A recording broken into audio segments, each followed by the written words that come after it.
Il est tout juste 7 h en cette matinée du jeudi 1er décembre, première édition de cette matinée sur Grand Lille TV. Bonjour à toutes et à tous et bienvenue donc pour faire le point tous les quarts d'heure jusqu'à midi sur l'actualité de la métropole lilloise.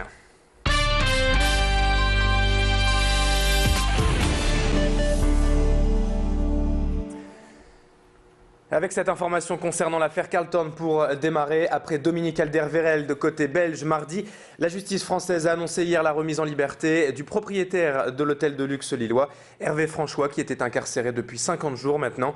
Après une longue audition, le juge d'instruction a donc estimé que le maintien en détention d'Hervé Franchois n'était plus essentiel à la manifestation de la vérité. C'est donc le second protagoniste de cette affaire de proxénétisme organisé à être relâché après le directeur de l'hôtel Francis Henrion le 8 novembre dernier.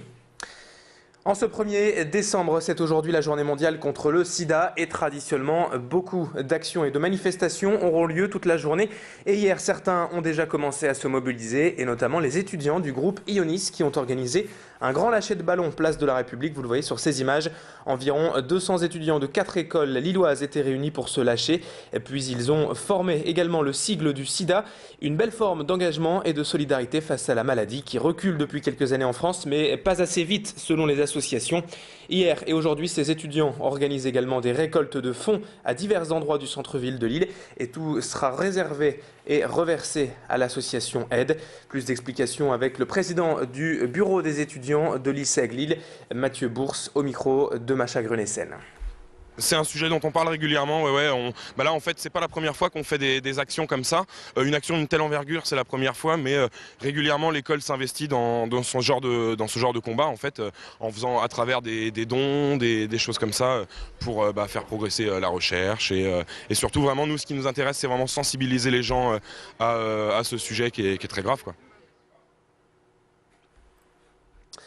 Vous le savez peut-être, si vous n'êtes pas inscrit sur les listes électorales, vous n'avez que jusqu'au 31 décembre pour le faire. Ou sinon, vous ne pourrez pas voter tout simplement aux prochaines élections présidentielles et législatives. À Tourcoing, donc, par exemple, la mairie se mobilise pour inciter la population à aller s'inscrire, et notamment auprès des jeunes principales catégories non inscrites et responsables en partie de l'abstention. Selon la municipalité, près de 1500 jeunes ne s'inscrivent pas chaque année à Tourcoing et il manquerait ainsi plus de 5000 jeunes sur les listes électorales. La ville est donc en pleine campagne de séduction et de sensibilisation. Le but est de remotiver l'électorat avec des actions comme la distribution de tracts et d'affiches en ville mais aussi à l'université et dans les lycées ainsi que dans les centres sociaux. Écoutez les explications à ce sujet de Jean-Claude Chouteten, adjoint au maire de Tourcoing. La campagne en fait, a été organisée en 2 temps. Jusqu'au 31 décembre, une grosse campagne pour inciter les concitoyens à s'inscrire sur les listes électorales ou à se mettre à jour de la liste électorale. Ensuite, le deuxième temps va s'engager autour de la mobilisation.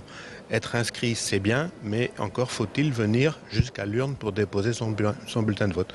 Donc là, il y aura une deuxième phase de campagne qui va être travaillée plutôt sur les objectifs, pourquoi motiver le public à venir voter. Être inscrit, c'est bien, il faut venir voter maintenant. Hier au stadium de Villeneuve-d'Ascq avait lieu la finale départementale du cross de l'UNSS avec 5000 collégiens qui étaient réunis entre diverses catégories, cadets, minimes, benjamins et juniors. Au départ, avant cette finale, plus de 30 000 collégiens du département avaient participé aux courses de qualification. Et à l'arrivée, après 12 épreuves, les 25 meilleurs de chaque course se sont qualifiés pour le championnat d'académie qui se déroulera le 14 décembre à Bergues, soit donc en tout 300 collégiens pour représenter le département du Nord. Clément Carion a suivi cette journée UNSS hier et a rencontré notamment l'organisateur de cette course, Francisco Rodriguez, le directeur départemental de l'UNSS. Je vous propose de l'écouter à propos de cette finale départementale et de la finale académique prochainement.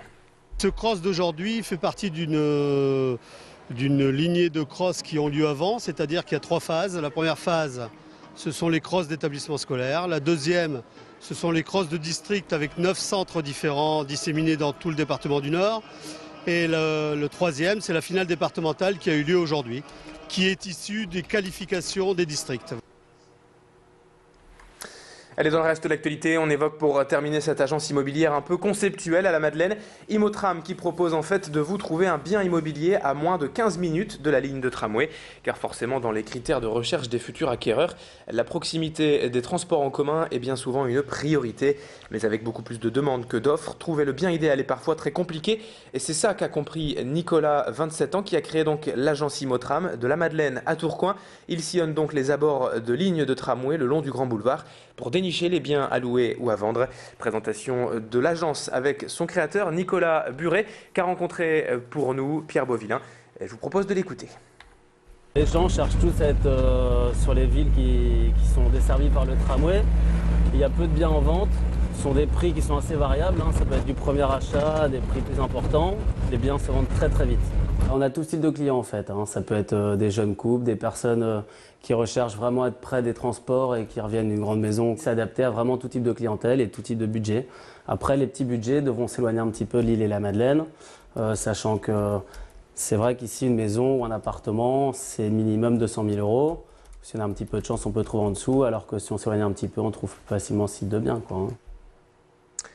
7h06 en direct sur Grand Lille TV. L'info se poursuit dans un instant avec la météo et l'infotrafic à suivre. Restez avec nous. Merci d'être toujours aussi nombreux à nous être fidèles sur Grand Lille TV. Bon réveil et bonne matinée à toutes et à tous.